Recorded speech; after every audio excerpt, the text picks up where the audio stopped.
ناظرین، ہم آپ کو حضرت نوح علیہ السلام اور ان کی کشتی کا واقعہ سنانے جا رہے ہیں۔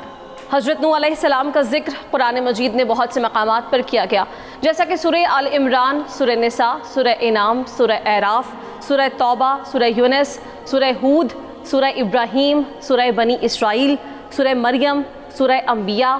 سورہ الحج، سورہ مومنون، سورہ فرقان، سورہ احزاب، سورہ صفت، سورہ سواد، سورہ المومن، سورہ قاف، سورہ زاریات،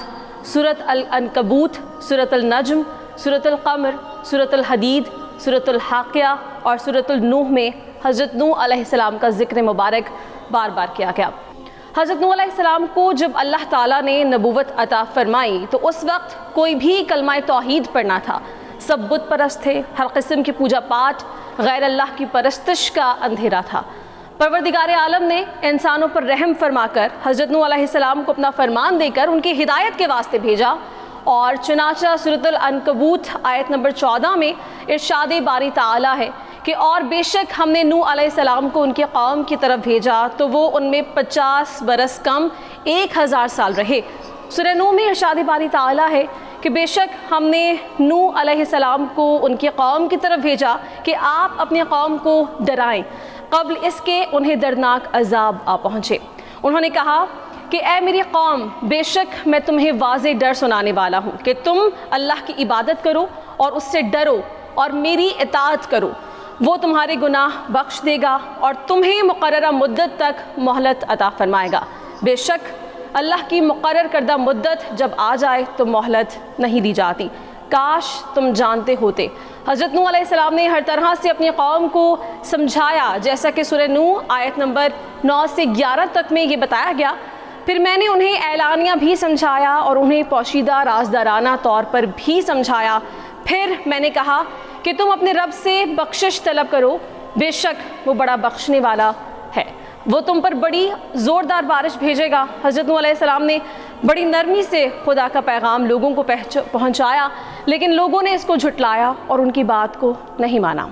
100 برس اسی طریقے سے گزر گئے، کتنی ہی پشتیں بدل گئیں۔ جو آدمی ان بدبختوں کا موت کے قریب ہوتا وہ پچھلوں کو وصیت کرتا کہ خبردار، نوح علیہ السلام کی بات نہ ماننا اور اپنے باپ دادوں کا طریقہ نہ چھوڑنا، یہ بڈھا دیوانہ ہو چکا ہے۔ حضرت نوح علیہ السلام نے اپنی قوم کو کہا، جیسا کہ سورہ ہود آیت نمبر 28 سے 29 میں ہے، کہا کہ اے میری قوم، بتاؤ تو صحیح اگر میں اپنے رب کی طرف سے روشن دلیل پر نہ بھی ہوں اور اس نے مجھے اپنے حضور سے خاص رحمت بھی بخشی ہو، مگر وہ تمہارے اوپر اندھوں کی طرح پوشیدہ کر دی گئی ہو، تو کیا ہم اسے تم پر جبراً مسلط کر سکتے ہیں؟ اور اے میری قوم، میں تم سے اس دعوت و تبلیغ پر کوئی مال و دولت بھی طلب نہیں کرتا، میرا اجر تو صرف اللہ کے ذمہ کرم پر ہے، اور میں تمہاری خاطر ان غریب اور پسماندہ لوگوں کو جو ایمان لے آئے ہیں دھتکارنے والا بھی نہیں ہوں۔ تم انہیں حقیر مت سمجھو، یہی حقیقت میں معزز ہیں۔ بے شک یہ لوگ اپنے رب کی ملاقات سے بہرہ یاب ہونے والے ہیں، اور میں تو در حقیقت تمہیں جاہل اور بے فہم قوم دیکھ رہا ہوں۔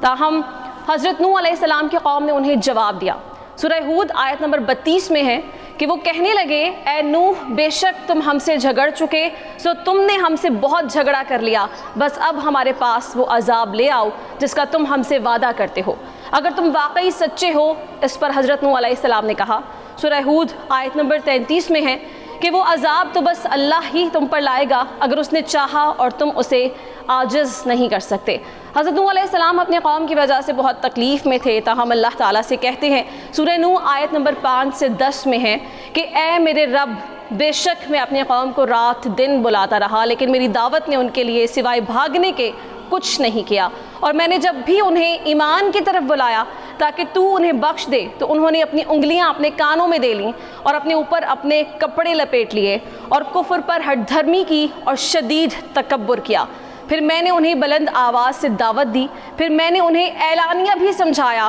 اور پھر انہیں پوشیدہ رازدارانہ طور پر بھی سمجھایا۔ پھر میں نے کہا کہ تم اپنے رب سے بخشش طلب کرو، بے شک وہ بڑا بخشنے والا ہے۔ اور سورہ نوح آیت 21 سے 24 میں ہے کہ نوح نے عرض کیا کہ اے میرے رب، انہوں نے میری نافرمانی کی اور اس سرکش رؤسا کے طبقے کی پیروی کرتے رہے جس کے مال و دولت اور اولاد نے انہیں سوائے نقصان کے اور کچھ نہیں پڑھایا ہو۔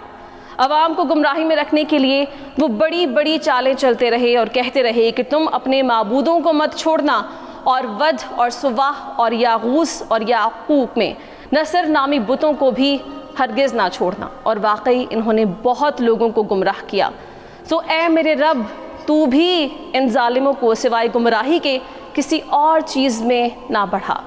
جب حضرت نوح لوگوں کی ہدایت سے نا امید ہو گئے اور پروردگار عالم نے بتا دیا کہ اب ان میں ایمان لانے والا کوئی نہیں، پھر حضرت نوح علیہ السلام نے فرمایا، جیسا کہ سورہ نوح آیت نمبر 26 سے 28 میں ہے کہ اے میرے رب، زمین پر کافروں میں سے کوئی بسنے والا باقی نہ چھوڑ، بے شک اگر تو انہیں زندہ چھوڑے گا تو وہ تیرے بندوں کو گمراہ کرتے رہیں گے، اور وہ بدکار اور سخت کافر اولاد کے سوا کسی کو جنم نہیں دیں گے۔ اے میرے رب، مجھے بخش دے اور میرے والدین کو، ہر اس شخص کو جو مومن ہو کر میرے گھر میں داخل ہوا، اور جملہ مومن مردوں کو اور مومن عورتوں کو، اور ظالموں کے لیے سوائے ہلاکت کے کچھ بھی زیادہ نہ فرما۔ پھر اللہ تعالیٰ سورہ ہود آیت نمبر 37 میں ارشاد فرماتے ہیں، اور تم ہمارے حکم کے مطابق ہمارے سامنے ایک کشتی بناؤ، اور ظالموں کے بارے میں مجھ سے کوئی بات نہ کرو، وہ ضرور غرق کیے جائیں گے۔ تفسیر ابن جریر اور ابن ابی حاتم میں ہے کہ حضرت نوح علیہ السلام نے ایک درخت بویا جو 100 سال تک بڑھتا رہا، پھر اس کو کاٹ کر تختے بنائے، پھر کشتی بنانا شروع کی تو لوگ مذاق اڑاتے تھے کہ اس خشکی میں کشتی کی کیا ضرورت ہے اور کیسے چلے گی۔ حضرت نوح علیہ السلام نے جواب دیا کہ عنقریب تم دیکھ لو گے۔ سورہ ہود آیت نمبر 40 میں ہے کہ یہاں تک کہ جب ہمارا حکم عذاب آ پہنچا اور تنور پانی کے چشموں کی طرح جوش سے ابلنے لگا تو ہم نے فرمایا، اے نوح، اس کشتی پر ہر جنس میں سے نر اور مادہ 2 عدد پر مشتمل جوڑا سوار کرو، اور پھر اپنے گھر والوں کو بھی لے لو، سوائے ان کے جن پر ہلاکت کا فرمان پہلے سے صادر ہو گیا، اور جو کوئی ایمان لے آیا ہے اسے بھی ساتھ لے لو۔ اور چند لوگوں کے سوا ان کے ساتھ کوئی ایمان نہیں لایا تھا۔ چنانچہ حضرت نوح علیہ السلام نے کہا، سورہ ہود آیت نمبر 41 سے 43 میں ہے کہ تم لوگ اس میں سوار ہو جاؤ، اللہ ہی ہے، اللہ ہی کے نام سے اس کا چلنا اور اس کا ٹھہرنا ہے، بے شک میرا رب بڑا ہی بخشنے والا نہایت مہربان ہے۔ اور وہ کشتی پہاڑوں جیسی طوفانی لہروں میں انہیں لیے چلتی جا رہی تھی کہ نوح علیہ السلام نے اپنے بیٹے کو پکارا اور وہ ان سے الگ کافروں کے ساتھ کھڑا تھا۔